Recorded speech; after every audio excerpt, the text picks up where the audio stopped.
21শে জুলাইয়ের পরেই ঘুরে যাবে খেলা। এবার রদবদলের পথে মমতা, ফাঁস চাঞ্চল্যকর তথ্য। বিধানসভা উপনির্বাচন এবং 21শে জুলাইয়ের সমাবেশ, আপাতত এই দুই নিয়ে বিশেষ ব্যস্ত তৃণমূল কংগ্রেস। সাংগঠনিক স্তরে এর প্রস্তুতি দেখার জন্য রাজ্যের নানা জেলায় জেলায় ঘুরছেন জোড়াফুল শিবিরের রাজ্য সভাপতি সুব্রত বক্সী। এর মাঝেই সামনে এলো বড় খবর। জানা যাচ্ছে 21শে জুলাইয়ের সমাবেশের পর দল এবং প্রশাসনের কিছু রদবদলের পথে হাঁটতে পারে টিএমসি। দলের সর্বভারতীয় সাধারণ সম্পাদক অভিষেক বন্দ্যোপাধ্যায়ের সঙ্গে কথা বলে এই নিয়ে চূড়ান্ত সিদ্ধান্ত নিতে পারেন সুপ্রিমো মমতা বন্দ্যোপাধ্যায়।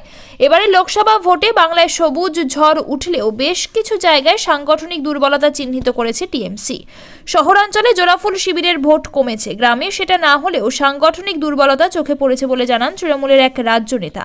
এবার তাই মেরামতির পথে হাঁটতে চলেছেন মমতা। সাংগঠনিক দুর্বলতা কাটাতে কাজের লোক বাছাই করতে চলেছেন তিনি। জানা যাচ্ছে অভিষেকের সঙ্গে আলোচনা করে আগামী অগস্ট মাসের মধ্যে এই বিষয়ে চূড়ান্ত সিদ্ধান্ত নিতে পারেন টিএমসি নেত্রী। পুরসভা, পঞ্চায়েত এবং রাজ্য মন্ত্রিসভায় রদবদল করা হতে পারে বলে খবর। এর মধ্যে উত্তরবঙ্গের দিকে আবার আলাদা করে নজর রয়েছে টিএমসির। এবার কোচবিহার আসনে ঘাসফুল ফুটলেও উত্তরে বিজেপির দাপটি চোখে পড়েছে। এই জন্য এবার সেই সব জায়গায় সংগঠন নিয়ে দফায় দফায় পর্যালোচনার পর রদবদলের বিষয়টি নিয়ে সিদ্ধান্ত নেওয়া হচ্ছে বলে খবর। টিএমসি সূত্রে খবর, এবারে লোকসভা নির্বাচনে দল এমন কিছু কেন্দ্রে জয়ী হয়েছে যেখানকার বিধানসভা আসন নিয়ে দুশ্চিন্তা রয়েছে। দক্ষিণবঙ্গের ক্ষেত্রেও ব্যাপারটা এক। সেই কারণে এবার বিধানসভা নির্বাচনকে পাখির চোখ করে টিএমসি নেত্রী রদবদলের পথে হাঁটতে পারেন বলে খবর।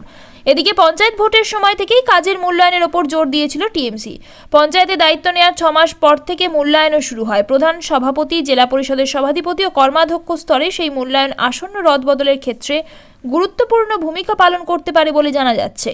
শেষ অবধি কি সিদ্ধান্ত নেন টিএমসি নেত্রী, সেদিকেই নজর থাকবে সকলের।